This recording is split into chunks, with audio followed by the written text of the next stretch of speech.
You or me? The video's about you, so you're doing it. All right, here we go. Angie story. Take one. Take one. Action. Hey everybody. Well, let's start off with Merry Christmas. Merry Christmas to everybody, because you're going to be watching this on Christmas Eve, and Christmas Eve is very relevant to this story. It definitely is. How you want to start this out? You want to tell them what this video is about? Okay. This isn't our normal power tour. No, this is not our normal. That's going to be coming up. Don't worry. Yeah, this is not the normal power tour video. This video is about my lovely esposa, mi amor. It's all about her. Oh. So this is how the story of how AnD came to be. Became AnD, yes. Yes, how we became us. Yeah. So it does have car stuff in it. It does. But it's not all about cars. So we've kind of been approached before. Everybody knows that, well, not everyone. We won't say that. Some people know that we had some things happen to us. Yeah. So we're going to tell you about it today. So I hope you hang with us. Yes. So now would be a real good time to go bathroom break.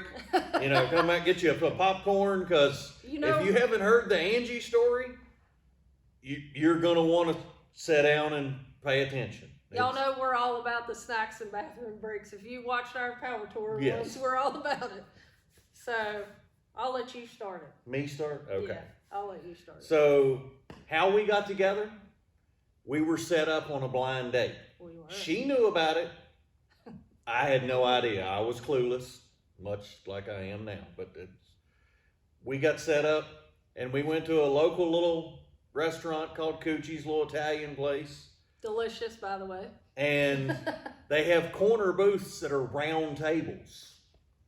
And conveniently, someone was slid over next to me, when all like 8 of us all went in and sat down to have lunch.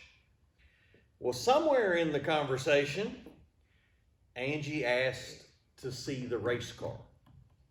Now, how we got set up on this blind date is she had told one of her girlfriends that she wanted to date a race car driver. Insert. Which was very ironic, because she said, I've got just the person for you, and y'all are perfect. That was all she said. Yeah. So we get into the date. We're about time food's coming. She asked to see the race car. And I kind of thought, does she really want to see the race car? She just be in conversation? Well, we left. We left Coochie's and really went to the shop and looked at the race cars. And at that moment, I knew it was check, please. She's the one. We're done here. We can stop looking. She is the one. If she really had interest in seeing the race cars, she was the one. So, needless to say, the very next racing season, when I filled out all my pit passes and all the crew and everybody to get in, Angie was filled out as the car owner. Yeah. We were just dating, and she was filled out name as a car owner. I was the driver, and I was the crew chief for 3 other teams, but that's irrelevant. But she was car owner. Yeah. So it was a lot of fun. When we did racing, it was a lot of fun. Yes, and Angie was there for my first win. Yes. So she was my good luck charm. Yes. So all of that led into us getting married. Yes, which we got married the first available Saturday after racing season. When I proposed, Angie asked next question, when do you want to get married? My next answer was, when's racing season over? Yeah. So our wedding, coincidentally, first available Saturday after racing stopped. Right. 1st of October, we got married. So that was our and our honeymoon gift was. Yeah, I couldn't help myself. We went to Florida. We went to Daytona, and that was back before Dale Earnhardt passed away. We're telling how old we are now. Yeah. I got to take Dale Earnhardt's car, one of his old cars, around Daytona Speedway for the Richard Petty driving experience. I couldn't help myself. I had to get him something good. Yeah. So that was for me to get in Dale Earnhardt's car and go, because I had no idea it was Dale's car. It was just random. But yeah, it was awesome. He was a happy camper. You could have smacked me with a 2x4 and I wouldn't have stopped smiling. So like all newly married couples, we went on our honeymoon, came back, and went straight into normal life. So we were doing all the fun, new, normal married things from October to December. Yeah, we made it 3 months as normal. Well, as normal as we're ever going to be. But our very first married Christmas is where the story begins, really. Yeah. December 24th, which is Christmas Eve, which is, y'all are watching this, Christmas Eve. Yes, that's why this Christmas Eve is important to us. Yeah. So we are at the mother-in-law's house, Angie's mom, where she grew up. We were. And we're getting ready to have family dinner. Family breakfast. Yeah. Family breakfast. Family breakfast. Yeah, we changed it up that year, and we did family breakfast. And on the way up, I was not feeling well. Yeah. Angie had not been feeling well for... a while. Yeah, a while. We thought it was... probably a month or so. We thought it was just the stress of her being married to me. No. We really didn't know what it was. I actually thought that I might have the flu, but the flu doesn't last a month. So Yeah. So we're there, and about lunchtime, Angie takes a coughing fit, and all of a sudden she starts coughing up blood, which we knew was kind of all of us was like, this is not the flu. No, it was not. I had been feeling very nauseated that morning. I didn't eat much. Yeah. And then I had the coughing spell, and that's when we knew. So everyone in the family was there, and it was a conclusion that I go to. Went to the local emergency room, which is a small town rural hospital. Right. We go to the emergency room, and of course, they're asking you all the standard form questions. Do you feel safe in your home? Yes. Are you having anxiety? Are you upset about the holidays? Yeah. And there was a nurse that wanted to give Angie like a tranquilizer shot. Like a sedative. Like a sedative to calm her down, because she'd made it to the point she was coughing up blood. So yeah, Angie's anxiety was I was definitely on a level up here. So, but I told the nurse, I was like, no, I don't think this is a panic attack. I think we ought to hold off on that shot. Thankfully, that was a good move. Thank you, honey. Yeah, that was a great decision. Yes. So basically, they keep her under observation for a while and don't find out anything. Nothing comes back like abnormal. Yeah, nothing's like, oh, hey, that's what it is. No, it wasn't that. So my sister is a nurse practitioner, and she had come to the hospital. We had phoned and said, hey, we're on the way to the hospital. My sister met us there, and she's like, maybe we need to go to the bigger hospital. It's an hour away. Maybe let them run some tests, see what's going on. And we're like, okay. And they were at the hospital. They were like, all right. That sounds like a good idea. Because my sister's like I say, nurse practitioner, medically trained. And we're like, all right, we're releasing you to her, and off you go. Y'all go on over to the hour away hospital. Yeah, because on Christmas Eve, think about it, the ambulances were not running. Right. They have the paid ambulance service that would take you to the other hospital, but Christmas Eve, they were on the night off. Right. And you have to remember that this story right now we're telling you is like 20 plus years. 25 years. 25 years this year. Well, 24. 24. Yeah, because we'll be married. Yeah. 24 years. Okay, so we leave the hospital, and my sister had a Chevrolet Astro van. Remember the all-wheel drive? That thing was purple. You remember, or maroon? Wasn't it maroon? I think it was supposed to be maroon, but it was more purpley. Yeah, it was one of them awful earth tone colors, whatever. But anyway. And I was still not really feeling well. Yeah, Angie was getting less and less with it. Yeah. As time went on. Yeah. She was she wasn't doing, her condition was, it was deteriorating. it was going down. Yeah. So we leave the hospital, and I can remember, nobody watching this video but the locals will know where the Dairy Queen is. But the Dairy Queen is only maybe 5 miles at the most from the hospital. So we had just left on an hour-long journey. And I vividly remember going by the Dairy Queen, seeing the lights that were still open on Christmas Eve. And Angie stopped breathing. And I don't mean like held her breath. I mean like literally she took that last breath sound.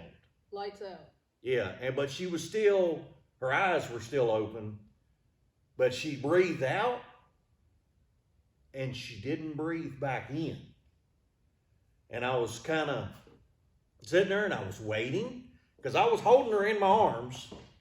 Back then, I guess seatbelts weren't as, we didn't worry about it. We didn't worry about it at that point, but yes. At that moment, seatbelt wasn't a but real when big... we tell you what happened next, we probably should. Yeah, seatbelt probably should have. So I'm sitting in the second seat in the little Chevy Astro minivan thing, and my sister is driving, and I don't remember. There wasn't anybody with us, was there? Mom was up front, wasn't she? Maybe you're right. I think she was in the seat up here. And I made the comment to my sister, I'm like, she's not breathing. And she's like, is she breathing shallow? And I'm like, no, she is not breathing. I mean, and time is elapsing this whole time because it took me a few seconds to realize that she wasn't breathing. And the longer time went on, the more my anxiety. Normally he's a pretty chill guy if y'all don't know us. I mean, he is. He's not. And I'm kind of like, she ought to be taking a breath here at some point because I can hold my breath for a while. Yeah. But not that long. Yeah, not as long as this has been going on. So I asked my sister again, more adamantly, I'm like, she's not breathing. What do I do? And she said, is her eyes open? I was like, yeah. I said, it was kind of eerie. Her eyes were open. And just so y'all know, I do not remember any of this. Like, I do not. I only know what I was told. And so, anyway, go ahead. Sorry. Yeah. I didn't mean to interrupt your flow. Yeah. But it was, kind of eerie because she was conscious. Her eyes were moving. Yeah, I'm sure that was weird. But no breathing. It wasn't breathing. So my sister says, basically, I had to make her angry. She's like, just make her scream. And I was, in my head, I was like, what do you mean? What am I saying? And Robin goes, shake her. And I probably shook her harder than I should have, but there was a lot of adrenaline going on at that moment. And I don't remember it. I mean, so, And I remember, and I shook her, and like I say, I probably at that moment, I shook harder than I should have, but it did make Angie angry, and adrenaline kicked in, and she took a huge breath in and started breathing again. Now, her breathing was really shallow, right, but the breathing reflex took on over, and she started breathing again. But until I got her angry, she went 30, 40 seconds easily. I mean, easily that long, and not attempting to take a breath. So needless to say, my sister... In the midst of all of this, like I say, I drove race car. It's a race car kind of family. It's a race car kind of family. My sister channeled her inner Dale Earnhardt, and I swear at one point that Chevrolet Astro was up on 2 wheels turning street corners. And normally you have to think about the little small town we live in. You're not going to You can't pass a car on the side streets. Only on the main street do you have room to pass a car. On the side streets, somebody has to pull over into a parking spot and let you go by. Right. And my sister went down one of those side streets at probably 60 miles an hour, turned a street corner without letting up, and put that little van, I know it had to be up on 2 wheels at some point. Yeah, I'm sure. We rushed back to the hospital. Well, they immediately put her on oxygen. Yeah. They intubate her. Yeah. What was that, a few hours later? Maybe an hour later after you got there. Yeah. And put her up on the top floor, which is only 6. The hospital's only 6. It's very small. It's very small. It's so not. We got in the ICU with that, me pulling that trick. We were. Yeah. So they intubate her to get her to breathe. And we're all like freaking out because this went to a whole new level when she stopped breathing. It went from she had the flu, wasn't feeling good, to not breathing. Right. So that just, amped it up a whole other notch. Right. So now this is Christmas Eve night. Right. This is the middle of the night. Oh, well, probably by that point it was, 1, 2 in the morning? Yeah. When they finally let us come in the room with you after they had you settled as you were going to be, I was probably sitting by her bedside at 1 or 2 in the morning. Yeah, so. And then I kind of pretty much deteriorated over Christmas Day, during the day. Yeah. I kept I started going into renal failure. And well, you already were in. I was already in it, but I mean, they found it. They found it at that point, and of course, I was having issues with my heart, and yeah, it was a whole lot of hot mess, like the car we're working on. So, anyway. But yeah, on Christmas Eve night, me and the Lord had a lot of conversations. Because when I was a little kid, I went to church a lot. But when I was a teenager, needless to say, I was bad. Yeah, so I strayed away a lot. Well, that night, Christmas Eve night, sitting about from 1 or 2 in the morning till maybe 7 when the sun came up, sitting beside that bed, me and the Lord had a lot of conversations that morning. And oddly enough, someone gave me a ride to go get my truck. I think it was my sister. Might have been your sister. Yeah. Because it was really weird. Time stopped for both our families. Mm-hmm. Because on Christmas morning, nobody did anything. The kids didn't open presents. No. Nobody had a family gathering. It was time had stopped. Right. That Christmas of 99, wasn't it 99? Yeah, it was 99. The Christmas of 99 just really didn't exist for either of our families. Right, everything stopped. I remember going to because I went to your sister's house to get something to eat. Probably. Yeah, and because I remember the girls were wondering why they couldn't open their presents. Yeah. I mean, I think Santa came to see the younger kids, of course, but like no presents were distributed or opened. So yeah. Yeah. But we went to get my truck, and of all mornings, don't ask me why the Lord picked that morning, but my battery was dead in my truck. And I was like, impeccable timing. Yeah, I was like, I just had a 5-hour conversation with Lord. I was like, Lord, I know you don't give us any more than we can handle. And I was like, I just didn't know I could handle so much. So I called my brother. He came, got me a jump start so I could drive back to the hospital. And then, like Angie said, that whole day, Christmas Day, yeah, her condition continued to go downhill. Right. she was somewhat conscious. They had her intubated, but she was still conscious. She could draw on paper and communicate with us. She couldn't talk. You know, of course, the tube was down her throat. But she could draw on paper and communicate with us. Well, that deteriorated over as the hours went. And it got to, I want to say, shift change on Christmas night, which would be either 6 or 7 o'clock on Christmas evening. I don't know what time the hospital, but I remember all the nurses going in. Are you telling about the doctor coming in, the Yeah. old school doctor? Yeah. The old school doctor from the local hospital. He had probably been in practice at that point. Oh, I don't know. Oh, yeah. I mean, who knows how many years he'd been practicing. Yes. And he looked at me and he said, I have done everything I can do. He said, all the tools and all the equipment I have here, he said, I've done everything I can do.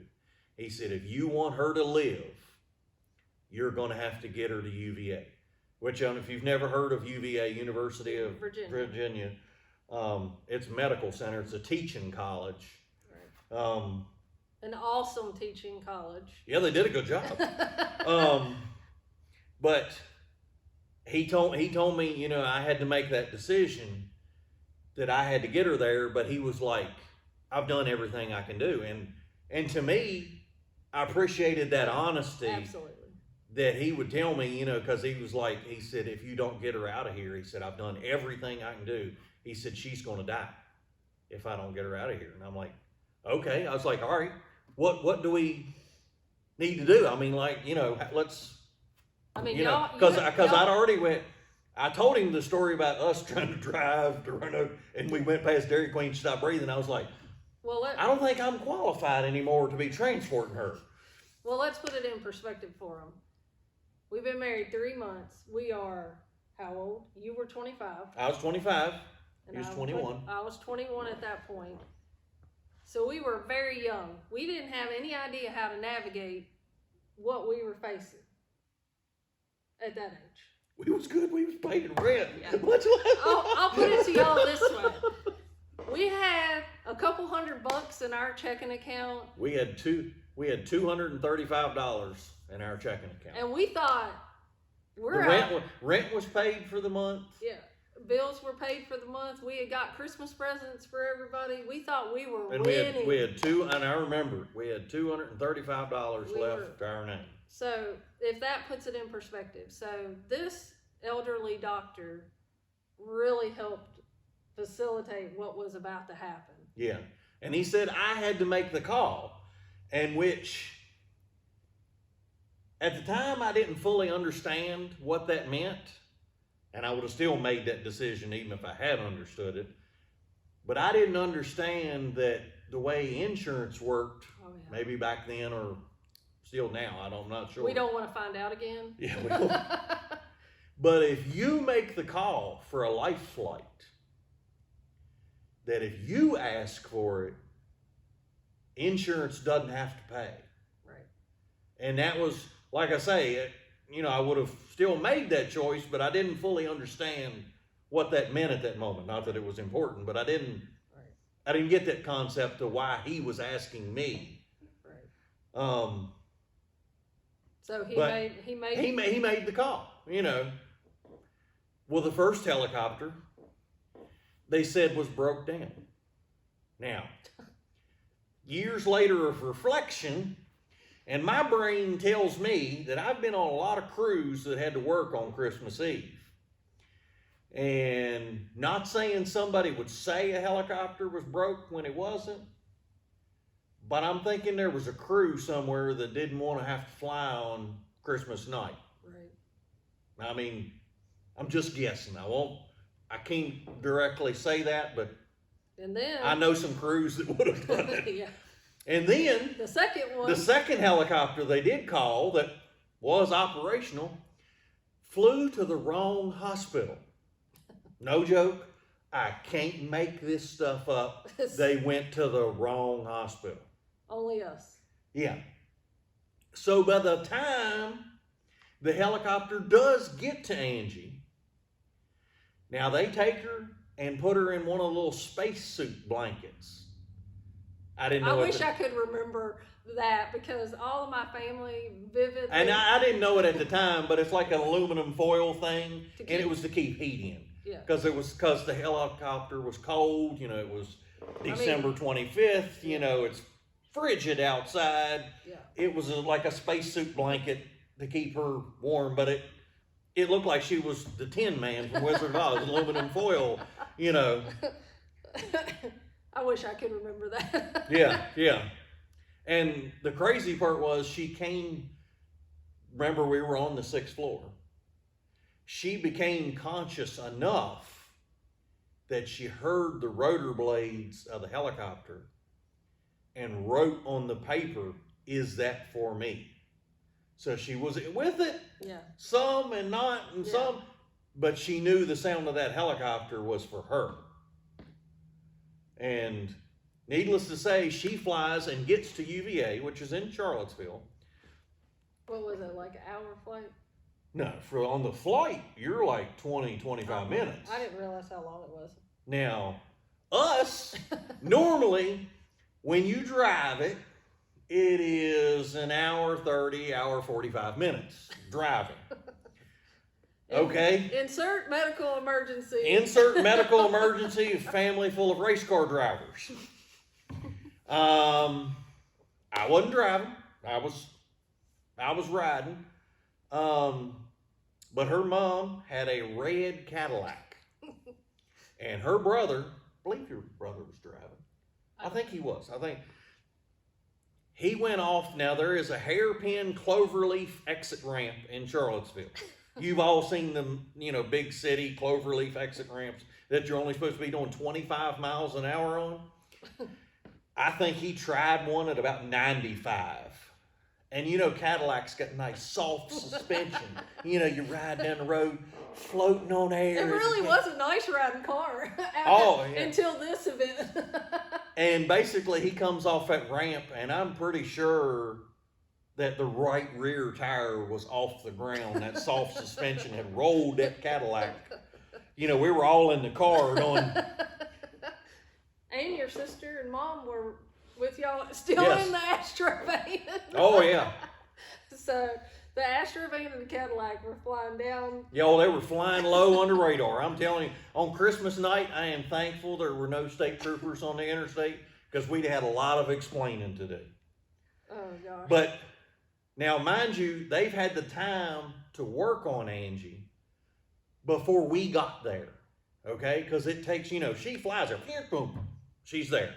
They've got time to evaluate her, work on her, what's her situation, his condition. And if you guys aren't familiar with UVA, the way it works when you roll in like that, they've got all the departments work simultaneously together. So you got a heart problem, you get a cardiologist. You got a kidney problem, you get a nephrologist. You got something going on, they all work together. Yeah. So when we show up, I already have a team. yeah. We show up, and it's probably 2 a.m., maybe a little later on Christmas night. Now, which would really be the day after Christmas. Technically, yes. Time would run together for the rest of us. But we get there, and that place is a ghost town. Because anybody that's had the option of getting off for the holidays took that option. They're at home. Yeah. So it is like skeleton crew. They have turned off the lights and the heat to the waiting rooms because there's nobody in them. So we crash the ICU waiting room like 10 people. Her family, my family, we're getting all blended together real fast. Sometimes it takes years. Both families really meet each other at a wedding, and then you kind of see each other at holidays and family gatherings after that. 3 months after we got married, our families got blended real well. Yes. But we're there. It was pretty awesome. I wish I could have saw it. I wasn't meaning to do that, but I mean, you know what I mean. Go ahead. Sorry. So I roll into the waiting room, and basically the doctor comes out and everybody's bombarding this guy with questions. Right. And I mean, my sister-in-law, she was a nurse. Mm-hmm. Of course, my sister was a nurse practitioner. You know, they're all asking medical questions. I'm asking questions. My mom is asking questions. Her mom, Sure. Your mom's asked questions. My mom was that. You know, everybody is basically bombarding this doctor when he walks in the room. And was he the one that looked like? yes. Oh, okay. But and I know he had to do it, and I appreciate the fact that he did. But he basically, I won't say set us all straight, but he put every one of us in our place real fast. And he looked at me, you know, he said, "Who's the husband?" And I was like, "Me." And he's like, "All right, I am only talking to you." He said, the only one I want questions from is you. He said, "Now, before you ask me any more questions," he said, "I have something to tell you." And I'm like, "Oh, okay, all right." You know, he's thinking they done figured out what's yeah, wrong. you know, I'm like, "Hey, what day is she getting ready to come home? You know, do I need to bring the car around? You know, y'all want to keep her 24 hours observation? You know, I'm like, no clue. No clue. He looks at me as straight and stone-faced as he could. You know, like I said, it's 2 a.m. He says Angie has a 2% chance, a 2% chance of living 6 hours to see the sun come up at 8 o'clock in the morning. You know, that'd be December 26th. He's given her 2% chance to live 6 hours with all the medical equipment they got, the best team of doctors, all the medical equipment money can buy, and he's only giving her a 2% chance to live 6 hours. So all of us got a reality check real quick.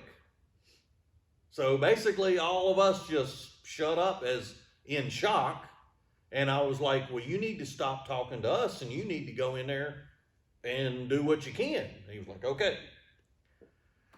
Well, little did I know, back then, they made you sign consent forms For everything. for every crazy procedure. And needless to say, they took biopsies of every part of Angie to try to see what was going on. And she told me the heart biopsy, she remembers. I do remember it. She was conscious, awake for a heart biopsy. Like, run that one through your head for a minute. Fun times. But they came in and would get me to sign a consent form. Now, mind you, we're in a cold waiting room. Heat's been turned off. It's dark. Ain't got no lights. And the only light is every time they come out of the ICU, the doors would open up, a nurse would come out, get me to sign a form. I'd give my consent, and the door would go back shut, and we would all kind of talk for a minute, whatever procedure they were doing, and then we'd go to sleep. We'd try to get a little bit of rest. Then, 30 minutes later, door would bust open again, wake us all back up. This went on till about 5 a.m, and the little nurse that came out, I told her, I said, "Ma'am," I said, "I know you're doing your job." I said, "But how about you just go ahead and bring me all them forms?" I said, "I'm going to sign them all." Just let me sign. I said, "And y'all just stop wasting time and do what you need to do." And needless to say, I didn't see that little girl no more. She didn't. I don't know whether she went home for a shift, but nobody brought me any more papers. They just did what they needed to do. But guess what? Spoiler alert. You made it? I made it. And guys, we know you're watching this and you're probably thinking, why are they doing this video? So I'm going to insert why. Okay. You'll hear a little bit later on about how we get approached to do a magazine article later on after I started to get better. But the main thing on this is just to put it out there. If it helps one person, no, you probably might not be dealing with what I have dealt with all these years. But if it can help one person to realize that you can do it. It's not easy, you know, and we'll kind of explain more as we go, but if we help somebody, great. And plus, I know all of you wanted to know what really happened, so we wanted to put this out there. Yeah. So I'll let you continue. Sorry, I didn't mean to. I just felt like they're probably all like, "Oh my gosh, what are they doing?" But this is our story. So anyway, for the next how many days? For the next 12 days, I was on life support. Yeah, Angie was on life support, and they did plasmapheresis. And I was highly sedated through all this, so I wasn't really with it. They pretty much had to sedate my body to make my body stop fighting. Yeah, because what happened was Angie's antibodies tried to kill her. Yeah, they tried to attack. They saw Angie as a foreign entity and turned on, kind of like when you get a cold, your antibodies turn on, fight the virus, whatever, try to kick it out, get rid of it. Somehow, my body kept it turned on. Yeah, her little antibodies got confused. It started attacking my good organs. Yeah, started attacking Angie. Yeah. Which basically meant that her aorta, your aorta goes out of your heart, goes down through your body and branches off. Angie's was attacking her aorta and it was stopping off. So just imagine that Angie had ate like 9 million cheeseburgers and had the cholesterol, of a 90-year-old. And cholesterol of a 90-year-old, and it was just choking off her aorta. Yes. So, and I mean, no, it did not ever fully close up, but it did. Yours goes like this, mine goes like this. So, and it got smaller at the bottom. Yes, but your renal arteries did close off. My renal did close off. Okay, yes. So the renal arteries, this is a little medical lesson.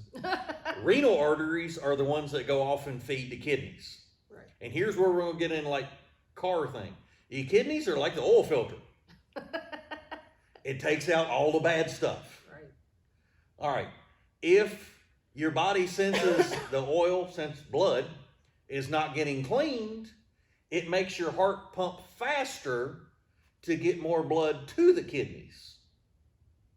So when Angie's kidneys got stopped off and couldn't get any blood flow, there was nothing cleaning the blood. Right. So of course her body's getting the message, hey, something's going on. oil's getting a little dirty down here. We need to pump a little faster. Yes. So that's where remember when we said in the beginning that she was coughing and spitting up blood. Her blood pressure actually got high enough from her body continuously trying, like, hey, we need to clean them kidneys. Kidneys need to get to work. We need to clean this blood. Her blood pressure every day was climbing higher and higher. The capillaries in her lungs actually started exploding and bleeding inside her lungs because the blood pressure was so high. So when they brought her in, your heart rate was 180. Yeah. And she was asleep. Yeah. I was running a marathon in my sleep. Oh yeah, she was running a marathon in her sleep. But what they did was they did the plasmapheresis and dialysis to get everything cleaned up on her.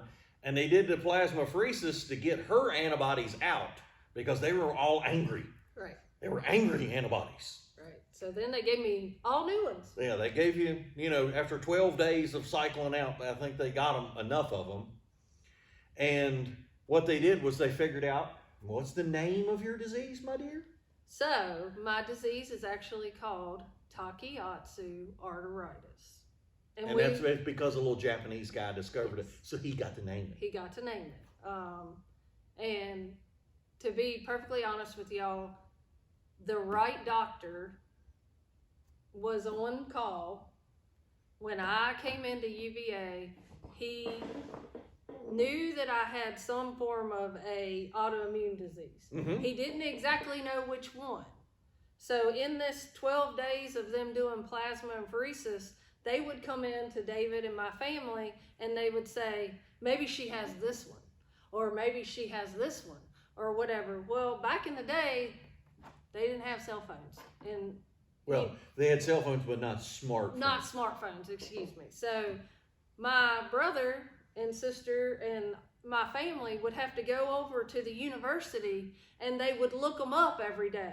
And they would come back and they'd tell David, oh, this one's not good, or this one would be okay, or this one has a good prognosis. Yeah. And then finally they decided. Yeah, they finally decided. But see, they would go research every day in the library. I would sit by Angie's bed. I mean, around the clock. Now, they wouldn't let me stay at night in the ICU. No. Me and the mother-in-law, which that was a whole different story. Spending the first few nights with your mother-in-law when you've only been married 3 months. Remember the families blending? You learn a whole lot, didn't it? But we stayed at a Ronald McDonald House because, like I said, we didn't have any money. And hotels are expensive. So. Yeah, so if y'all get a chance to support the Ronald McDonald House, do so, because it really helps. Yes. Yeah. So I would I'd spend the night when they would kick me out of the ICU. We would go spend the night in the Ronald McDonald House, and I would be back there first thing in the morning when they opened up. Well, I sat there all day, basically watching the ventilator machine breathe for her, day in and day out. And I don't know if you've ever seen anybody on a ventilator, but they have the little suction tube. God, are you gonna tell them? That the nurses come in, because it's sad to say, but if you're on a ventilator long enough, you start gargling. And let's just go ahead, and if y'all don't know us, let you know, David is not a sit still kind of guy. Yeah, so he's a helper guy, which I appreciate. Yeah. So after like day 8, he's become medically trained. The nurses, I've watched every move they've made. I've watched everything they've done, because he's protecting me. Yeah, I'm watching everything that's going on, and the nurses have to come in like every 30 minutes, and all they would do is come in, disconnect her hose for a minute, stick the little wand down and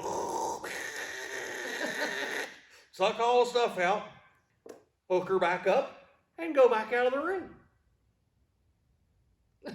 Well, I got, every 30 minutes I'd have to press the button and be like, oh, she's gurgling again, because I was like concerned. I was like, what, and finally one of the nurses was like, oh, it's just, a thing that happens. It's nothing bad. Remember, we don't know what any of this is. This is all new to us. Yeah, that's all new. So I was like, oh, it's nothing bad. And she's like, no, it's just your body builds up fluid there and you're hearing it.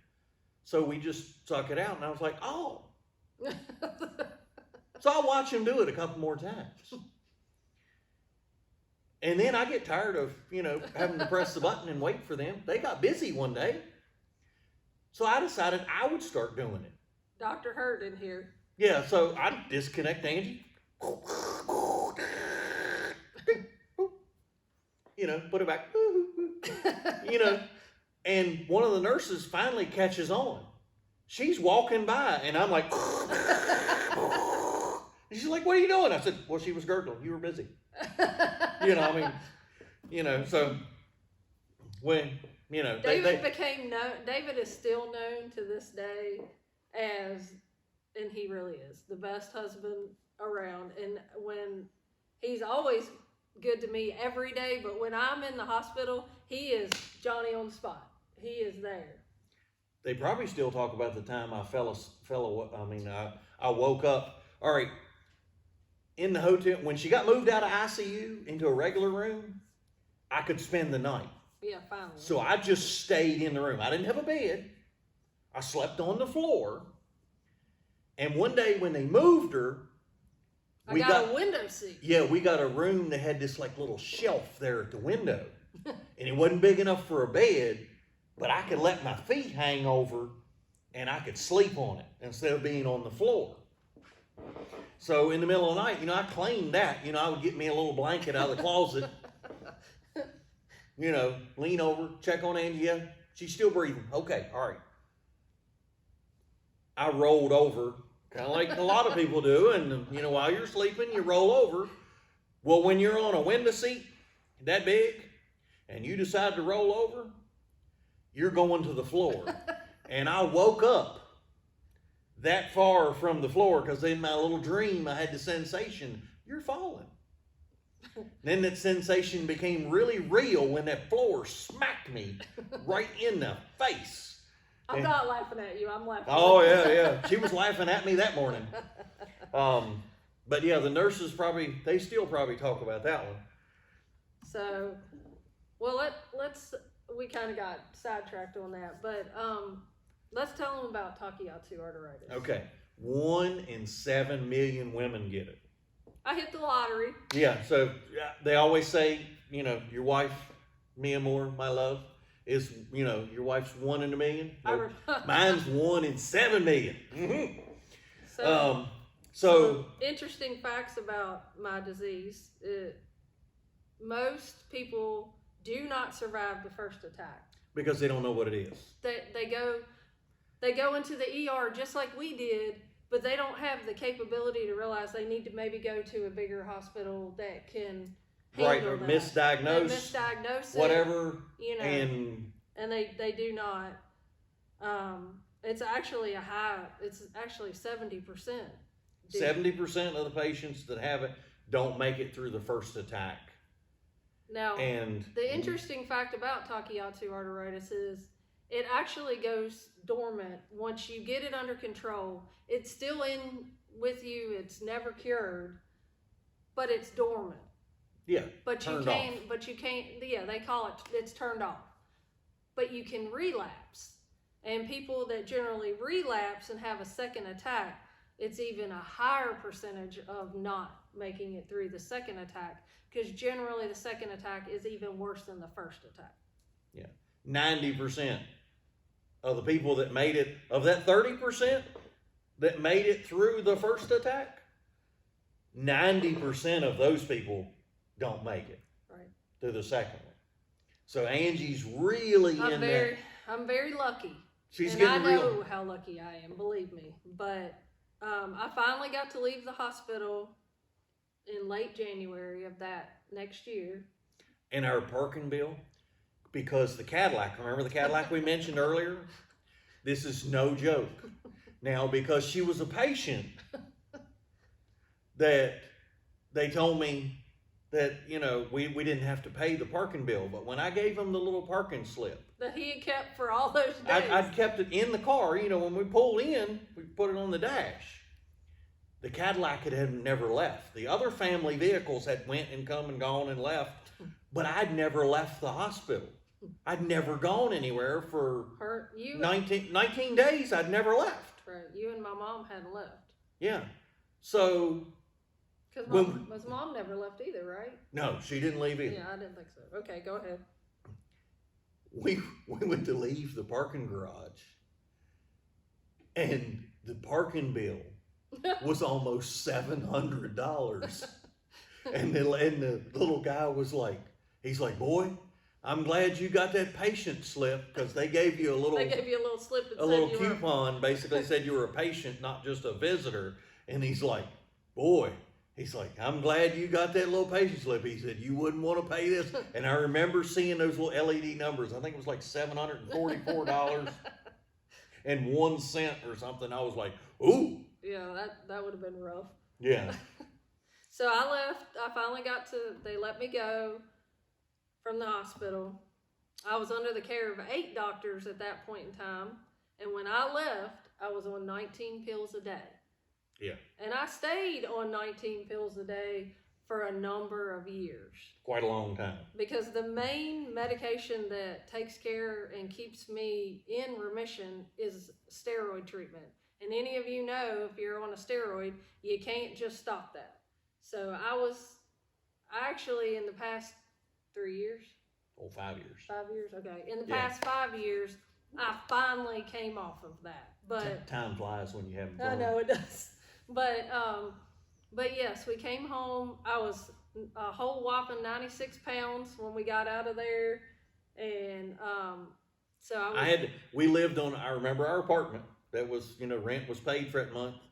So we went back there. Yeah, and I had to carry her up the flight of steps. It was like now, luckily, she was only 96 pounds because she almost wasted away to nothing. Yeah. But she couldn't climb a flight of stairs. She couldn't do it. Which brings us to what this disease did was with the narrowing of my aorta, they did eventually, get my... Everything from here down... Yeah, waist down. Didn't get any blood flow on Angie. Blood flow. So walking... Yeah. Was a chore. It was exhausting. Yeah. And at 21 years old and can't do a flight of 15 steps, we knew we had to do something about that. Yeah. I didn't want to keep going and live like that. So. Well, you got to tell them my moment of being the worst husband ever. You were not the worst husband. Okay. Remember how she said I was good before? Here's my moment. I was the worst husband in history. All right, now, mind you, we've been, 19 days in a hospital. The first few days we're at home, I don't go back to work. Luckily, my work was very understanding. And they were very supportive. Yeah, very supportive. But I don't go back to work. I am taking care of her around the clock. And they send her home because she only has one functioning kidney at that time. They send her home on a diuretic. Now, for those of you that don't know what a diuretic is, it makes you pee. A lot. Yeah, it makes you, and she was on a very high dose. A lot. Because they wanted her to pee a lot to keep the kidney open, to keep it flowing, everything, keep it going. That was keeping the kidney alive was their number one concern. Mm-hmm. So she is on a serious diuretic, like, drink a bottle of water. Okay, I've got to pee a gallon. It's. So this was nighttime. So literally every 30 minutes, I have to carry her to the bathroom so she can go pee. Which I'm gladly doing. I'm glad she's alive. I'm like, okay. So every 30 minutes during the night, we get up. I carry her to the bathroom. She goes pee. We go back to bed. We sleep for another 25 minutes. And this goes on for 2 or 3 days. And on day 3, we are both exhausted. Not just me, but we're both tired. Exhausted. Yes. And as you know, like she said, she was on 19 pills. Mm-hmm. As a lot of you know, that when you're on a lot of medicines, you can't go 10-200. She's going 10-100 a lot. But 10-200, the medicine's got a little roadblock going on there. So she's like, at about 3 a.m, she's like, just leave me for a minute. I think I'm going to try to go. And I'm like, okay, if you think it's time, I'll give you some peace. I'll let you do your thing. Well, my dumb self went back and laid down in bed. And when I didn't have Angie beside me, shaking me to wake me up every 25 minutes, guess what David did? It's okay. David slept until the sun came up that morning, and at 7 a.m., I jump up in a panic like, shit, where's Angie?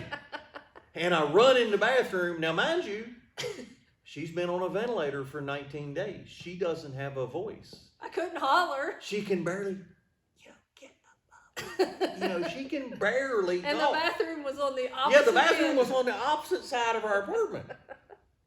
So she couldn't even knock on a wall and get me.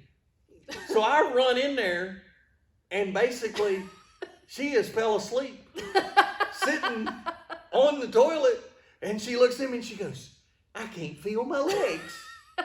So yeah, I went from instantly great husband up here to crashed and burned, the worst husband ever, because I left my wife asleep on the toilet because I went to sleep.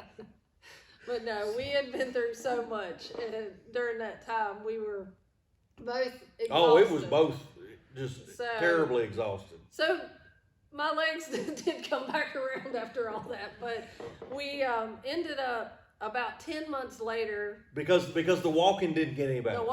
They originally gave me a few months to see if maybe my legs would recover. After about 6 months, we all realized I couldn't even walk through a store hardly without my legs being on fire. Like, that's really how it felt. I don't know how to explain it. Like walking on pin cushions. Yeah. And so we went back 10 months later.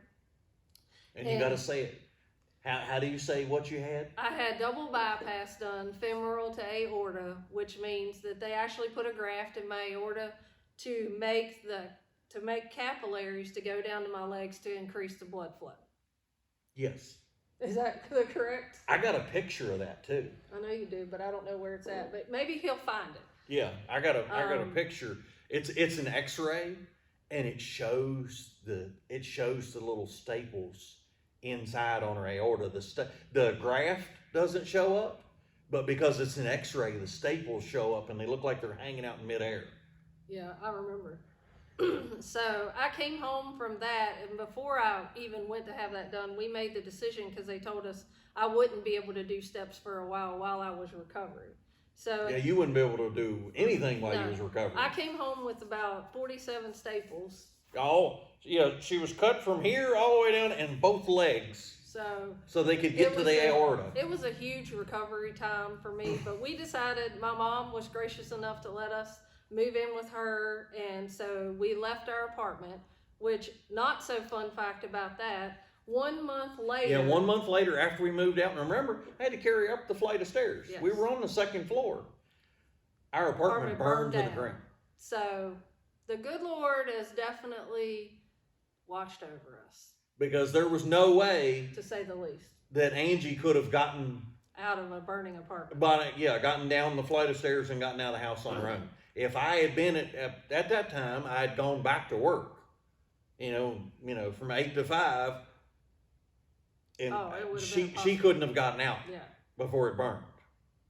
So the surgery was a success, though.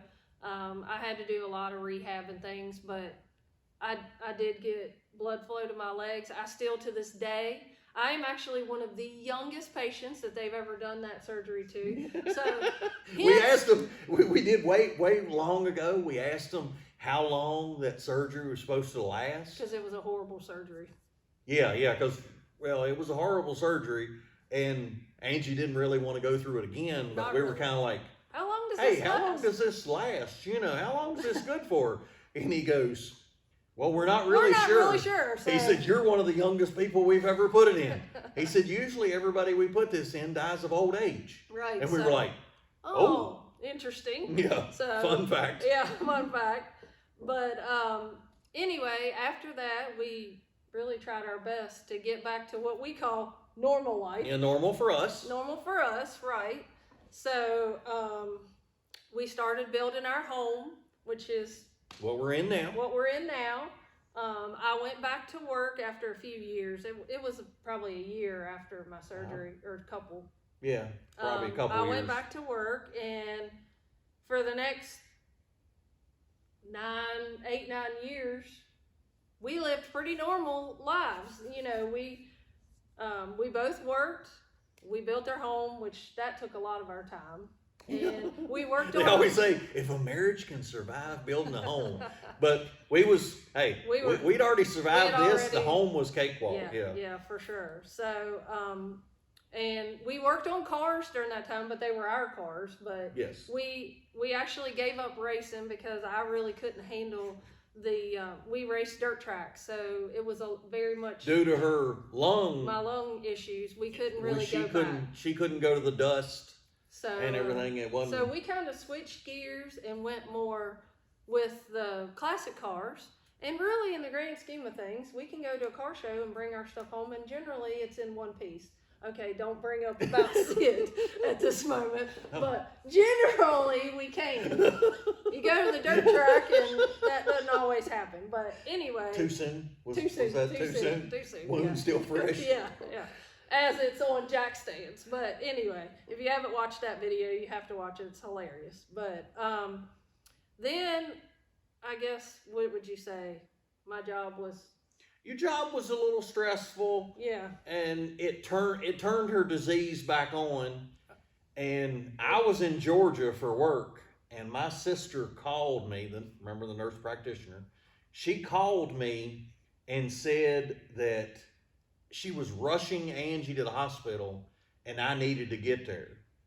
And needless to say, it was an 8-hour drive from where I was. I was almost in Atlanta, Georgia, back to here, and I think I made it in 5 hours and something. I don't know. I broke every speed limit. I mean. But lucky for us, though, we already had our team of doctors in place, and they knew how to handle Right, they this. knew they didn't have that learn It wasn't period. that learning curve that we had before. Yes. So they just upped my medicine back up, got me back on track, and so after the relapse, we kind of made a decision that She decided she'd have a new job. yeah, my new job would be the best job ever. Her job was just to be my number one best friend. That was her That's job. Right. My job was to take care of the house stuff and us to have fun. Yes. So, because we figured we made it through the first one and we made it through the second one, and all odds were against us on both events. Yes. So, and we didn't want to know what the numbers were for a third event. No, so we did not. We did not. So, I took a slower paced life.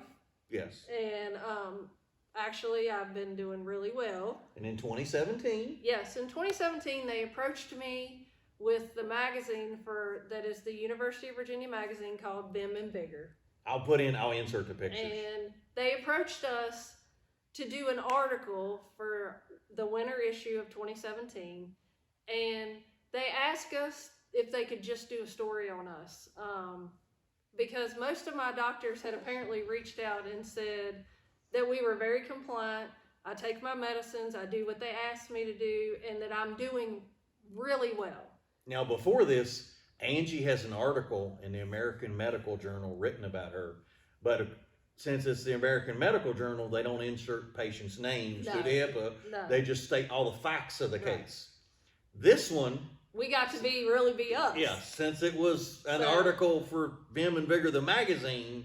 So I told them that we would be honored to do that, and if that article, it goes all over the U.S. So if a doctor reads that and then becomes familiar with Takayatsu arteritis, then maybe this whole big percentage of people passing away or not making it through the first onset will be a lot lower if they know what they're looking for. So we did the article. Let me say, it was a blast for me. David, not now, see, so all right, it's much. the winter issue of magazine. So think about it. They're doing the magazine. They're working on it beforehand, ahead of time. And I mean, this was a full-on magazine thing. Like, they provided our outfits. Yes, they dressed us. I got hair and makeup. Yeah, Angie got hair and makeup. I got hair and makeup too. And it was actually taken, the pictures were taken at UVA in August. Now, they had us in winter attire.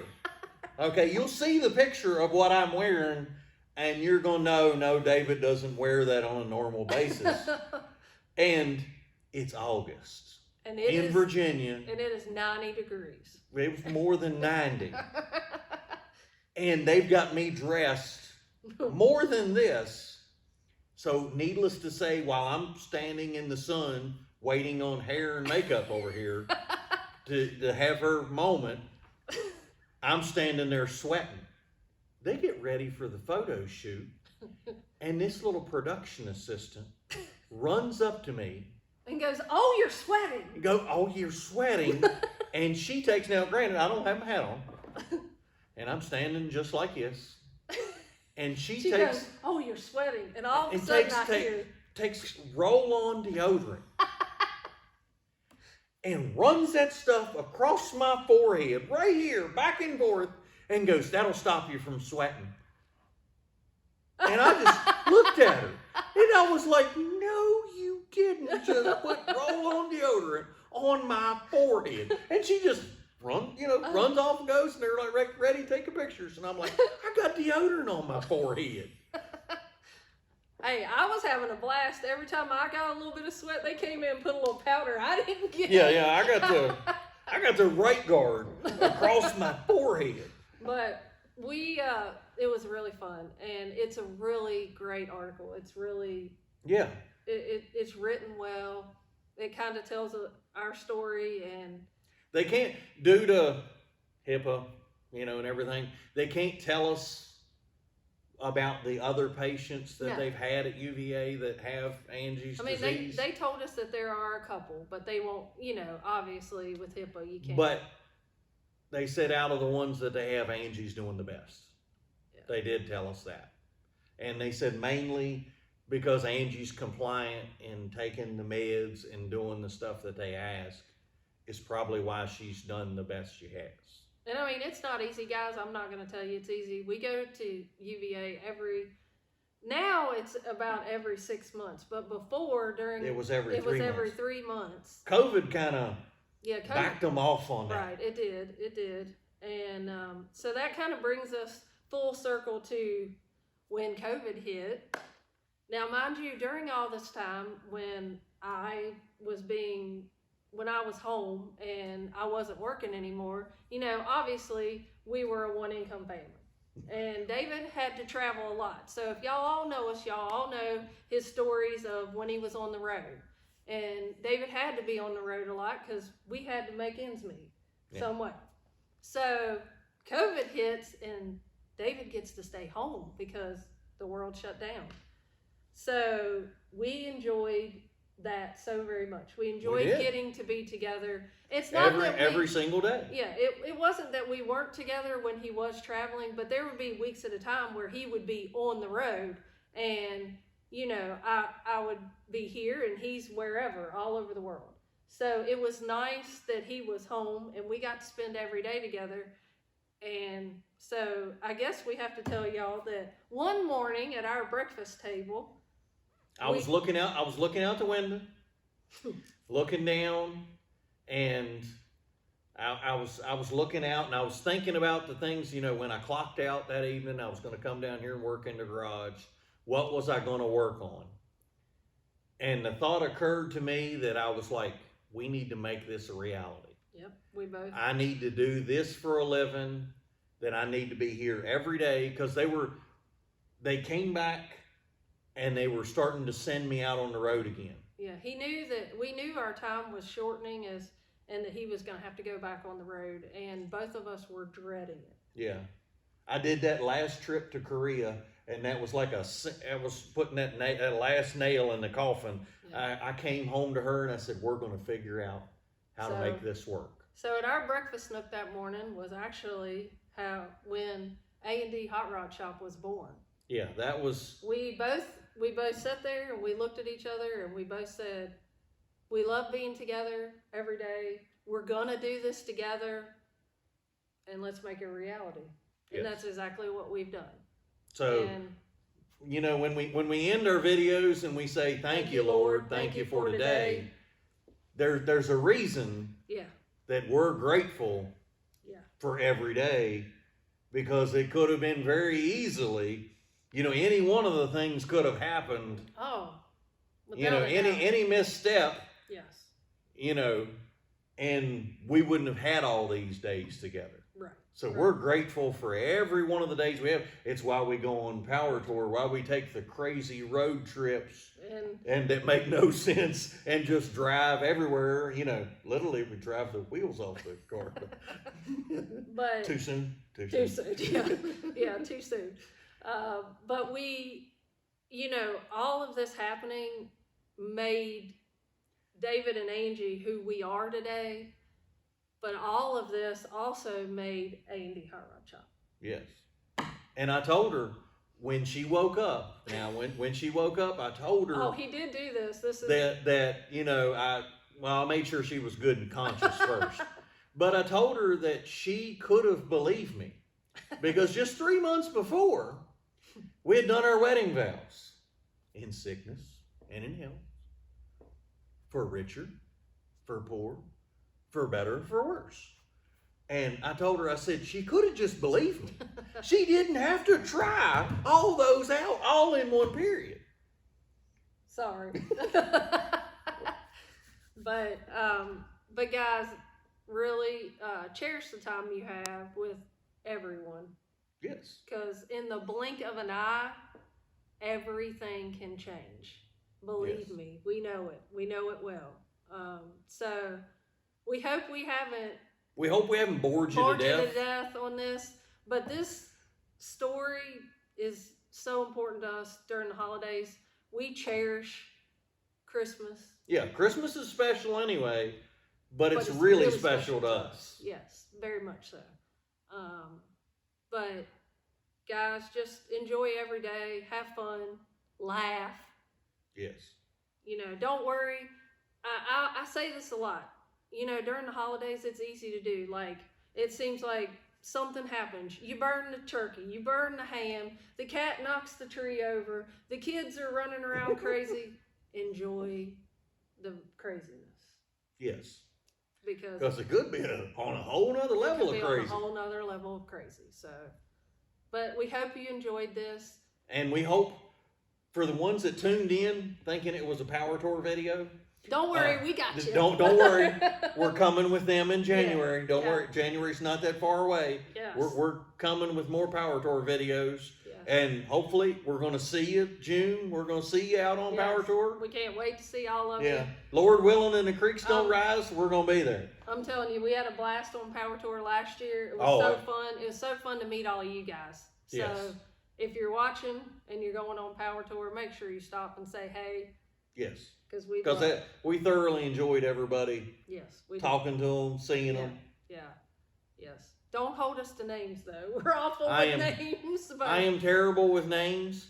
So if you tell me like 17 times, I'm going to get it. Yeah. But if you say it once then we start talking about your car, I'm going to remember the car and I'm not going to have a clue of what your name was. So don't hold that to me, but I'm going to remember what you tell me about the car. That's right. So let's tell them Merry Christmas, guys. Merry Christmas, everybody. 2024 shaping up to be really big and exciting at AnD, so stay tuned. Yes. For lots more videos and fun builds and, of course, Power Tour. Power Tour. Power Tour's coming at you. It's coming We're doing a twofer. Yes. Power Tour twofer next year. Yeah, East and West. West. It's the 30th. It is. It is. So that's going to be super exciting. So We'll do long hauler on both and be the ultimate long hauler. Yes. You heard it from him. So, and how we end all of our videos. Thank you, Lord. Thank you for today.